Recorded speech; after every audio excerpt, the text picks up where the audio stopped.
Ay, teka lang, ito, ewan ko lang kung ano masasabi nyo rito. Matindi itong babala ni NBI Director Melvin Matibag, ha? Mahaharap daw po sa kaso ang mga senador at mga testigo na lumahok sa Blue Ribbon hearing noon pong June 4. Na sinagawa po ng grupo ni Senador Alan Peter Cayetano. Hindi kayo protektado ng parliamentary immunity. Lahat ng sinabi doon, tulad daw po ng mga pag-atake, kabilang na ang mga akusasyon, maraming mga akusasyon, para kasuhan ng libel o kanang slander. Ang mga senador naman anya na namuno sa pagdinig ay maaaring makasuhan daw po ng usurpation of authority at paglabag sa Republic Act No. 6713 o ang Code of Conduct and Ethical Standards for Public Officials and Employees. Sen. Baka sinasabi niya yung mga illegal na nag-reorganize, di ba? Opo. Kasi 12 lang sila eh. Yun ang usurpation of authority. Ayun. Di ba? Kasi ang kinukod niya yung June 4, Sen. Baka nagkamali siya ng date. Tandaan niya, Opo. abogado pa naman siya, patunayan niya na yung 12 ay legal ang kanilang ginawa. Yun ang maliwanag na usurpation of authority. Yeah. May sentimiento kasi, Sen, yung 18 dating sundalo. Ako lagi ko sinasabing dating sundalo kasi nililinaw pala ito ni Attorney Levy Baligod na yung 16 doon ay tauhan ng Marines, pero meron natang 2 o bilang na hindi dating sundalo. Sabihin mo na lang na ex-soldiers. Yan, opo, 18 dating sundalo. Pero ngayon po, iba'y tinatawag na 18 kargador, 18 bodyguard, 18 tagabuhat ng maleta, At pagkatapos, ito po ay sinang-ayunan pa ng mga tagapagsalita ng hukbong sandatahan ng ating bansa, AFP, at saka ng Philippine Marines. Hindi, mali ka doon. Opo. Ang nagpasimula ng initiative para hindi sila kilalanin na ex-Marines o Opo. ex-soldiers ay yung mismong Armed Forces of the Philippines. Ang AFP po mismo. Nabasa ko sa dyaryo eh. Oho. Ang kanilang panawagan ay ipinadala sa mainstream media. Okay. Opo. Ngayon, kaya Huwag ka makikita tawagin mo, ganun. basahin mo lahat ang mga column sa sa mga dyaryo ngayon. Opo. Nang dahil sa pakiusap na 'yon, ay hindi na nila tinatawag na ex-Marines or ex-soldiers. Opo. Kung hindi, tinatawag silang... ngayon, makikita mo. Ex-bodyguards na. May nakalagay. Ang tawag. Mga bodyguards, bagmen, Opo. Maleta man. Kargador, maleta Kargador. man. Opo. Sa mga kapatid, ang media, ito wala tayong inaakusan dito. Kasi basahin ninyo yung dyaryo ngayon. Opo. Ipinadala ang pakiusap sa media mismo. Opo. Yun pala Sa mga napakita sa kapatid, TV. yung media, Oh. ay tinanggap niya yung pakiusap. Siyempre po, yun ang report. Ngayon, ang medyo mabigat ngayon dito, yung pagtawag sa kanila, parang may pag-aaglahi na eh. Kanina narinig ko sa mismo, doon sa kanilang illegal na hearing, tinawag silang kargador. Yan, opo. Kuya Ben, halimbawa ikaw ay isang dating public teacher, na malakas ka pa naman at makakapaghanap buhay ka pa. Pinili mo halimbawa na sa pagiging private mo na, hindi ka na public school teacher. Nag-tutor siya halimbawa, no?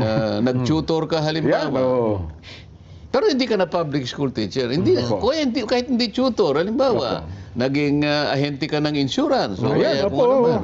Sapagat may kakayahan pa naman eh. Ngayon, halimbawa, yung insurance mo, halimbawa, nalagay sa isang hindi magandang pagsiservisyo. Nakasangkot ka ron. So, yung bang pagiging teacher niya, nakasama lang naman, wala naman siyang kasalanan. Yung may kasalanan siguro, yung kanyang pinagsisilbihan.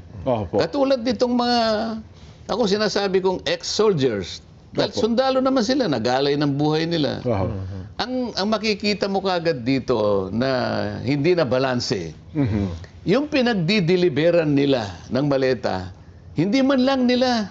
Hindi kinundina. Walang pagkukondena. Opo. Takot na takot silang kondenahin yun. Samantalang ang mga maleta, sinasabi na nga ng mga taong ito, ay dinala doon sa mga bahay na yon.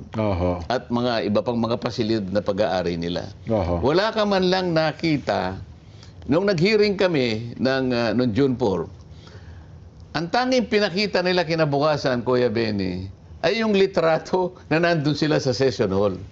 Oho. Kahit isang salita na sinabi ng mga 18 na mga ex-soldiers, hindi na print sa dyaryo.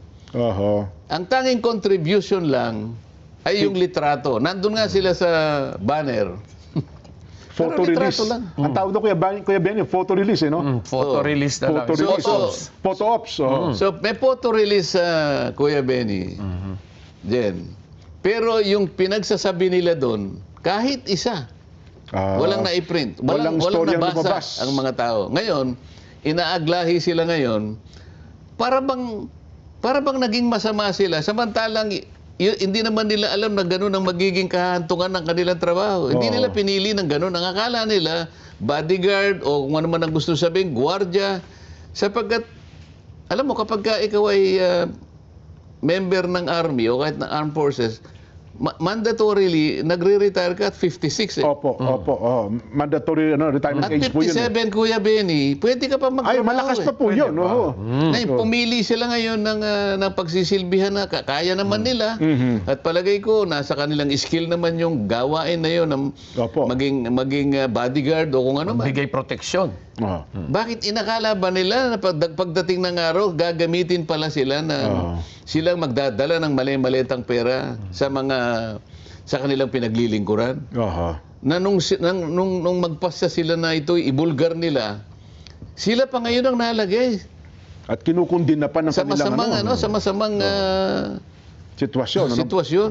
Itong pinagbigyan ng pera, itong pinaglagakan ng mali-malitang pera sa loob ng mahabang panahon, hindi man lang nila pinuntirya.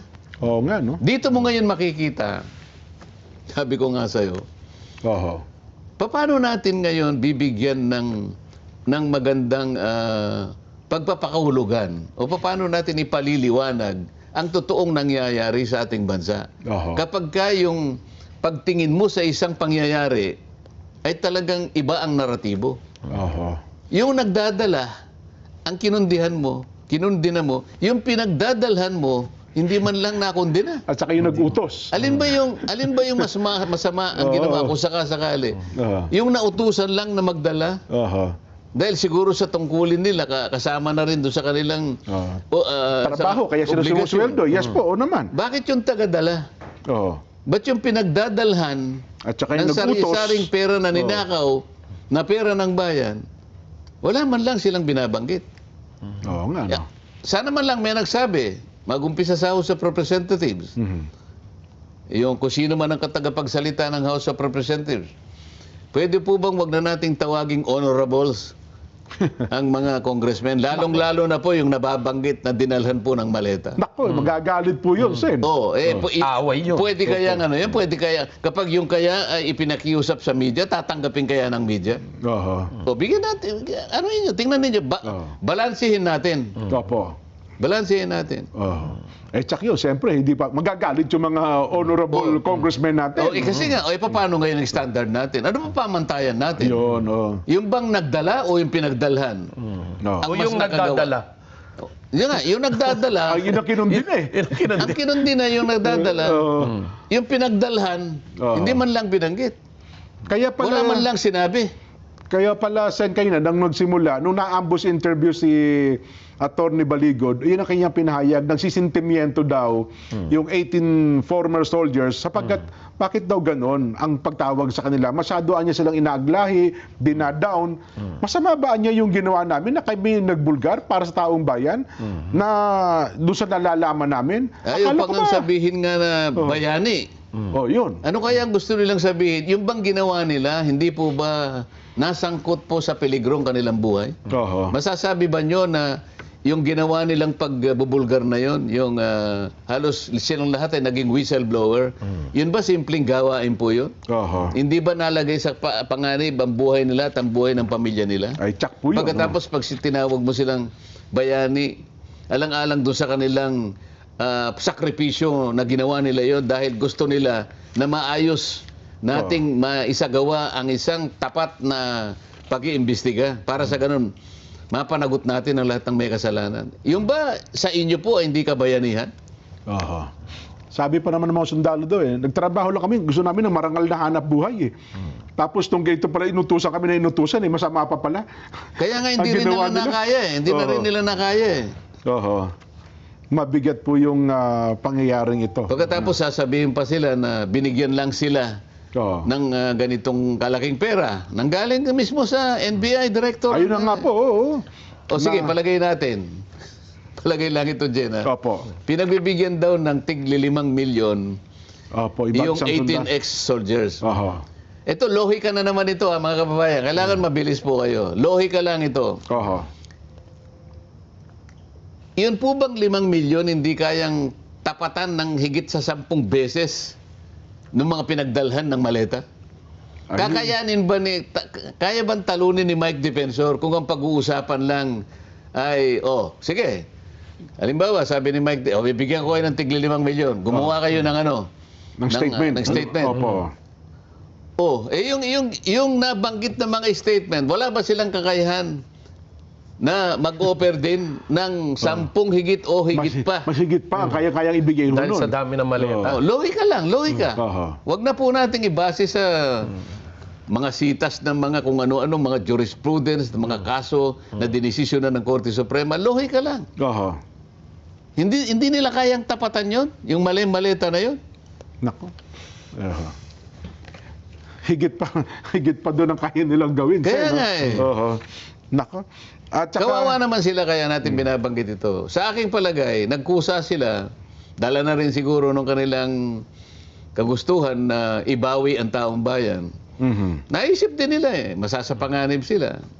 Kagaya ngayon, itong kalagayan nila ngayon, maaari silang makulong lahat na kung ano yung ginawa kay Gutesa. Totoo po. Yun din ang gagawin. May president na ito Oho. Pero kahit ganun, nasasalamin nila na malalagay sila sa katakot-takot na problemang legal at kung iba ay pananakot at lahat na.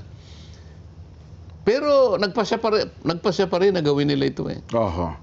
Pagkatapos, makikiusap ang armed forces, huwag nyo nang tawagin na ex-marines. Mabigat yun, ano? Hindi ba? Oho. Dapat nga, pinulteksyon. O kaya naman, ako statement doon, Kuya Benny, Sen, yung mga kababayan natin dyan, huwag nyo nang kuning bodyguard. Diba? Siguro, yung mga dating sundalo, kung gusto talaga nila. Diba? Pero ang ibig ko lang sabihin, para bumalanse naman, dahil sa lohik ang pinag-uusapan natin, yung nagdadala, ayaw na nilang ipatawag ng ganon. Opo. Paano yung pinagdalhan? Honorable po yun. Hindi ba mas masahol yung mga yon? Yun na nga. Yun na nga. Bakit wala man lang magkusa naman? Doon sa ahensyang kinabibilangan naman itong mga pinagdalhan na ito. Alam naman ninyo kung sino-sino kayo. Bakit nagpapatawag pa kayo ng ganyan? Di ba pwedeng palitan na rin yun, Kuya Benny? Pero ang sa atin, ang benefit of the doubt natin dito, ayaw nila ipatawag na dating sundalo, dating marinito, para lang maiwasan na kumulo. Nakumulo yung dugo ng ating mga kasundaluhan. Dahil nga naman makati sa pandinig nila na dating Marines involved sa ganyan at dating Marines yung nagdi-deliver pa ng pera. Di ba? So, of course, protection din yan para sa seguridad ng bansa na wag natin babanggitin yung Marines. Wag. Ano na lang. Pero hindi natin may tatalikod hindi mo maitatatwa na talagang dating sundalo yan. Dating Marine yan. Bakit mo itatatwa yun? Lalo na nagpasya nga sila na magsakripisyo kahit alam nilang malalagay sila sa alanganin dyan. Yung nangyari kay Gutesa, higit pa dyan ang mangyayari sa kanila. Pero nagpasya pa rin sila. Alang-alang sa kagustuhan nila na maayos natin ang problemang ito. Na ito naman ang talagang inaharangan. At dapat nila talagang harangan siguro dahil ayaw nila talagang makita at makilala kung sino-sino sila. Nako. Sen, bago lang ho tayo magtapos, ihapahayag ko lang ito, may kinalaman po sa nangyaring lindol. Ipinag-utos na po ng Pangulong Bongbong Marcos ang suspension sa lahat ng klase, sa antas ng mga lugar, sa lahat ng antas sa mga lugar ng Mindanao na apektado po ng lindol. Sa inilabas na pahayag, until further notice, ang suspension po ng klase dahil kailangan masiguro muna ang kaligtasan po ng mga estudyante. Pinakikilos na rin po ng mga ahensya ng iba't ibang ahensya ng gobyerno. Una po, Office of Civil Defense and DRRMC, Nakikipagtulungan po sila sa Disaster Response Unit. Ang DSWD, pinatitiyak na po nakapreposition ang mga relief goods. Naka-standby na rin daw po ang DPWS para ma-assess ang pinsala ng kalsada, tulay at iba pang mga critical infrastruktura. At hindi rin mo sila, handa rin naman sila sa mga clearing operation ng kalsada para po sa rescue at relief operation. Sa Kamara de Representante po naman, mga kababayan, meron pong panawagan si Speaker Bo GD ng pagbabantay sa agarang pagkilos po ng kasunod sa magnitude 7.8 na lindol na yumanig po sa mga baybaying lalawigan ng Sarangani. Ipinahayag po ang pag-aalala para sa mga komunidad at payo po na mahigpit na sundin ng utos ng paglilikas mga abiso ng mga ahensya ng pamahalaan. At babala po naman ng PHIVOLCS na ang tsunami wave na lalagpas daw po ng 1 metro. Pero ito ho naman ay mukhang wala na po. No? Binabanggit po ni Speaker Bo GD ang naging aksyon ng gobyerno sa lahat po ng ahensya ng pamahalaan na mag-mobilize na po tumugon sa sitwasyon. At nagpapasalamat din po siya sa Pangulong Bongbong, sinaukulang ahensya ng pamahalaan na agad pong kumilos. Tinitiyak po ang apektadong komunidad na handa ang Kamara de Representante tumulong sa pagsasagawa po ng mga emergency relief operation. Ayun po ang mga ilan pang mga abiso. Ito pa po, isa, inactivate na rin po ang Disaster Response Protocol para po sa mga apektadong lugar ng General Santos City at mga karatig na lalawigan. Ito daw po ay matapos ipag-utos ang agad na pagtugon ng lahat ng ahensya ng gobyerno sa nangyari pong paglindol. Ayan. Okay na tayo? Happy